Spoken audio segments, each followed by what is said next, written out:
Hi BookTube, it's Amy.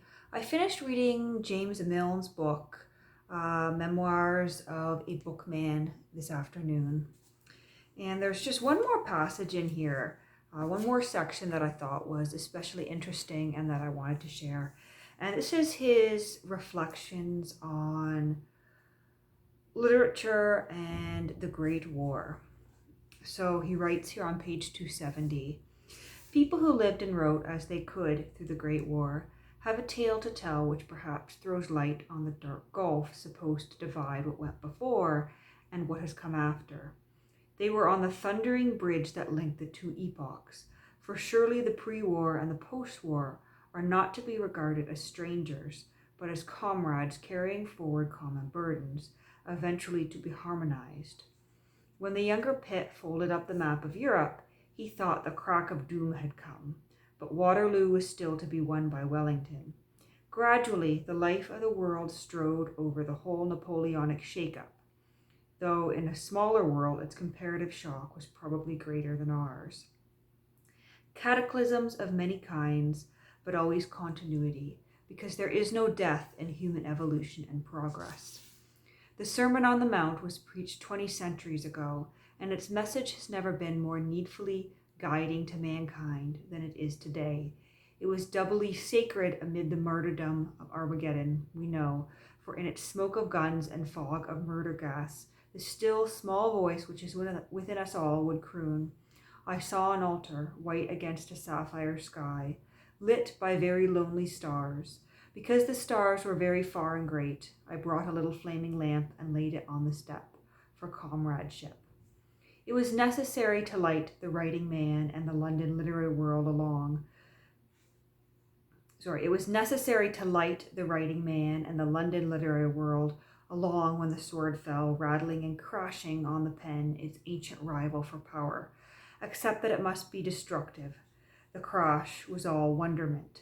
For while there had been many writings prophetic of modern warfare, we had still to discover it as waged on a colossal scale. Memories went back to Stephen Crane's Red Badge of Courage and to a modest volume, The Epistles of Aitken, which told of the South African War as the soldier man found it, but they were small catechisms. It might almost be said that in their surprise and amazement, English readers dropped the books they had in their hands. This feeling lasted for a week or so, and then folk recovered their natural selves, but they did not at once proceed to read books. They ordered many newspapers, all of them smaller in size, and they read and read and read the scant war dispatches. Finally, when they saw that it was going to be a long business, they fell back again on books. That, at all events, meant quietness and shelter from the loosened blast of strife, and after still another while, the book world moved once more as a machine. At the ebb of summer in August 14, it was a skeleton, which might have been buried without the discovery that there was life in it.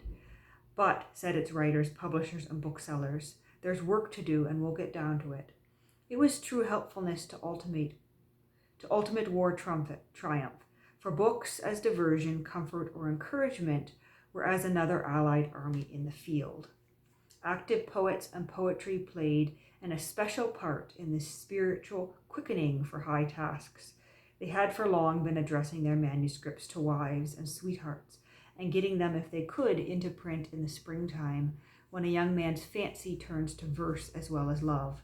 Now they wrote rapid little patriotic odes or made anthologies of the great English singers, particularly Wordsworth. By and by, verse, red and vigorous, began to come from the men who were fighting in France, and home poets answered back in grateful and admiring vein. It was not always easy to do, for think of the parody of Tipperary by a Scottish soldier from a trench in Picardy.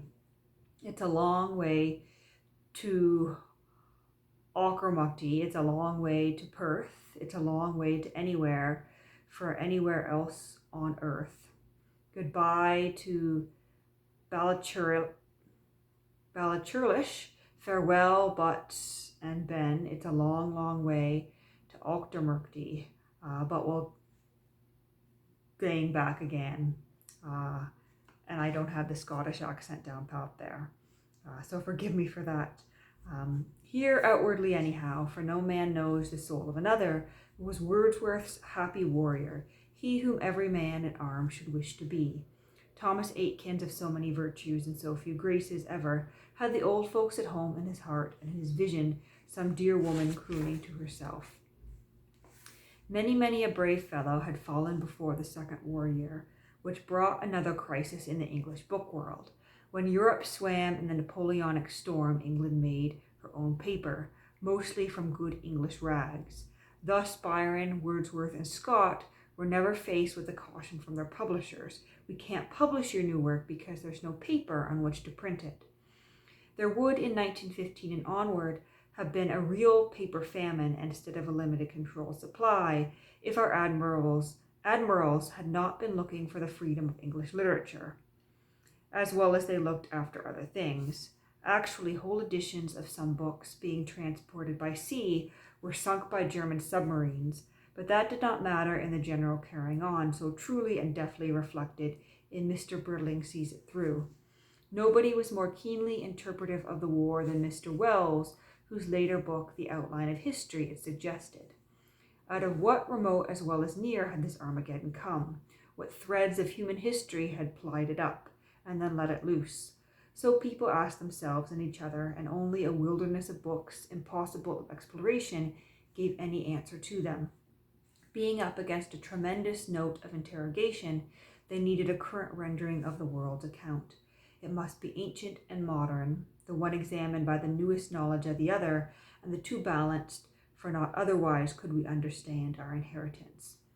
Perhaps we have there a summary of much of the thinking which filled war books of the civil order, and of the thought permeating a mass post-war literature. But when I asked Mr. Wells during its height what effect it was likely to exercise on the future of English literature, he could only say, I can imagine 100 things, most of them contradictory outgrowths of the other. Mr. W.J. Locke, though less of a prophet generally, fancied the main effect would be to depreciate the morbid psychology of the scalene triangle, as he called it. If, he added, the triangle does not come in, it will be an honest right-angled one. Such a tempest of elementals, he felt, should cleanse the sex problem from all the accretions of decadent sophistry, and establish a primitive standard of values. He was something of a true prophet. There, and most prophecies made in the Great War time went wrong. New ideas, a new range of vision, fresh spiritual and intellectual light, sometimes expressed in verse, sometimes in prose. Would the waves of motion caused by the ordeal of the war mean a permanent increase of poetic feeling among the people? Would realism or romanticism, always in conflict in letters as in life, prevail in the mending years of peace? Those were literary issues for the future, and John Galsworthy's verdict to me upon them was a broad one in 2 counts. The war was too big, too dreadful, and too machine-made for epic treatment, and it could not for long be seen in a true historical perspective. Everything was greatly dark, but aged Thomas Hardy, so often mistaken for a pessimist instead of a grave seer, was hopeful.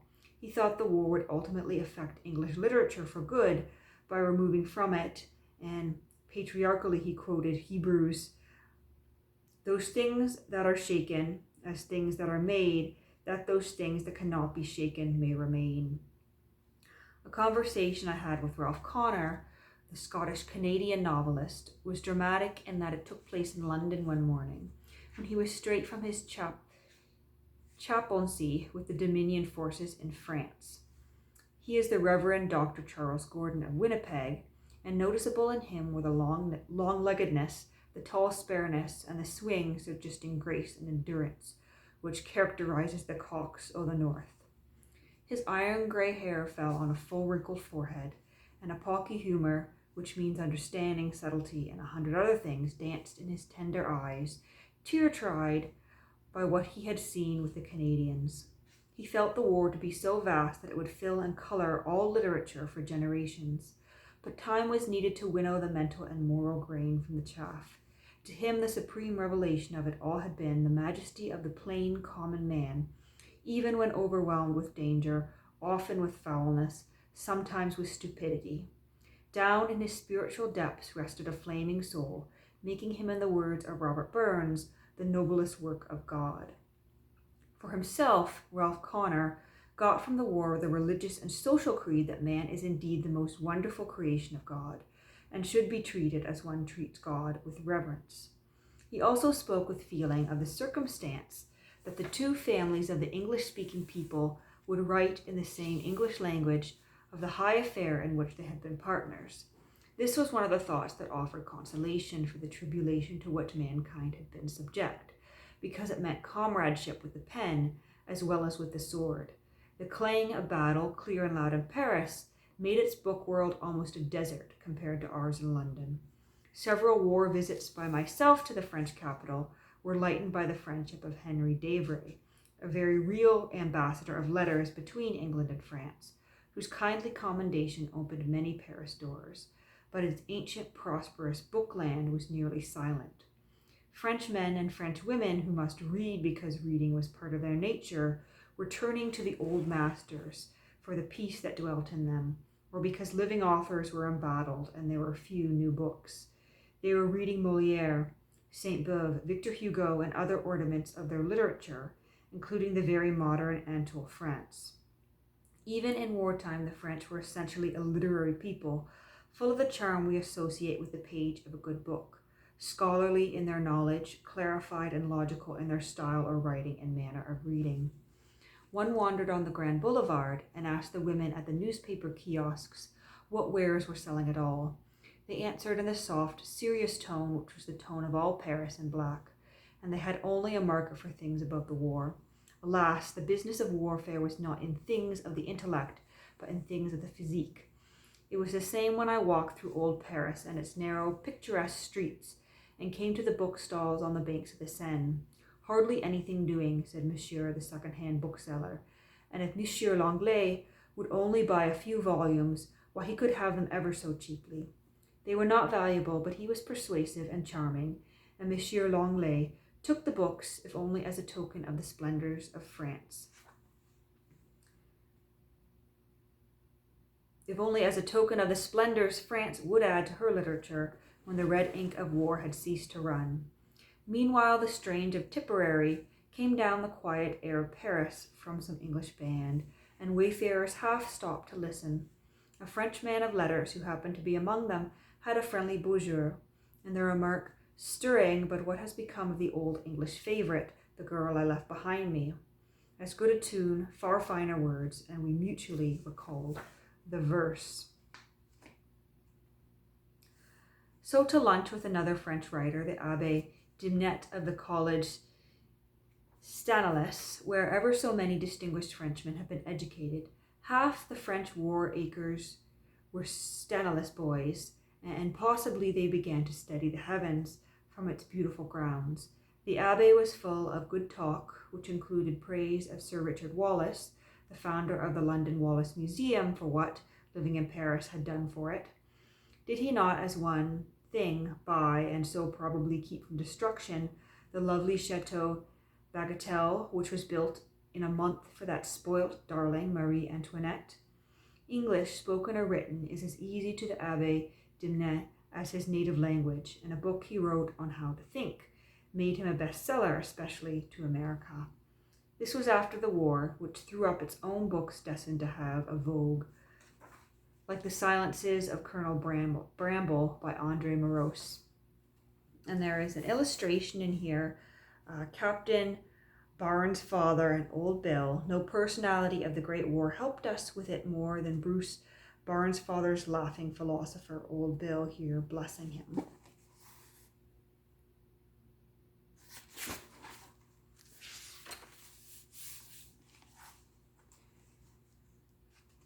So on Andre Morose. We know him today for many writings, but that was his beginning, and it came out of the circumstances of the war.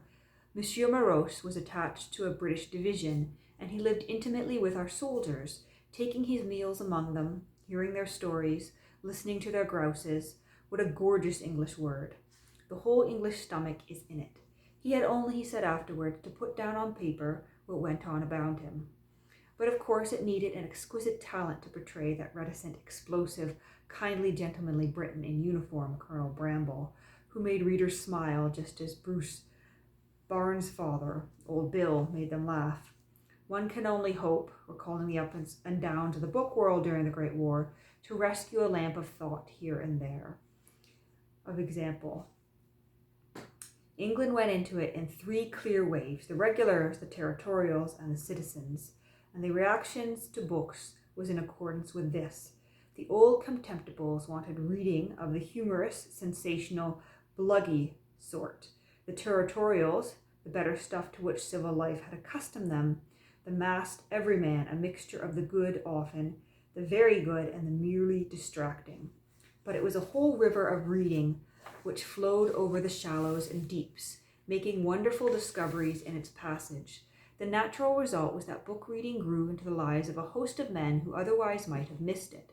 This meant a definite quickening of the national mind, and it was reflected in the remarkable demand for books of easy price, whether gay or grave in contents, when our armies at long last came home from France.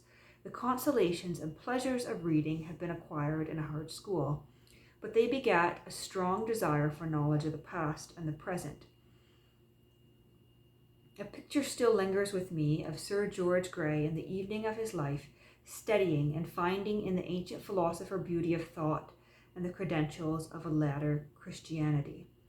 Wells had to be read for certain by the returned warrior, because he is today, with its dreams and its fears, a legacy of the tortured years of Armageddon. Wells of knowledge. The small joke would have pleased H.G., who can also give pleasure as a letter in his hand turns itself out of a bundle to remind me. It was addressed by him to an unknown receiver, care of a church paper, of all papers, and it said, "Thank you very much for the honor you have done me in reading me carefully and thoroughly.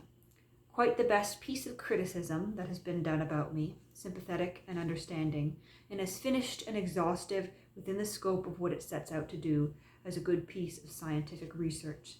Handsome that, and made more handsome by the addition. I very rarely write to anyone in this way, but I do hope you will forgive my expressing my high appreciation of what you have done." Even the poor reviewer comes into his own now and then, but he had no easy time with the tumult of authorship which followed the tumult of war. Perhaps a period of jazz was inevitable in English literature after 4 years of strung and unstrung nerves, but fortunately, in today already walks tomorrow. And so that's just a chapter in this book here on wartime literature in England. And so I hope that you enjoyed that. Overall, I did enjoy this book by James Milne, but as I've said in the last couple of videos I've done on it, it isn't easy reading. It doesn't flow as well as other writers do, but there definitely is some interesting content in it. And so I think I would recommend it for that reason alone. But do be aware if you're going to read this that it's not exactly the easiest of sentences to read yourself through.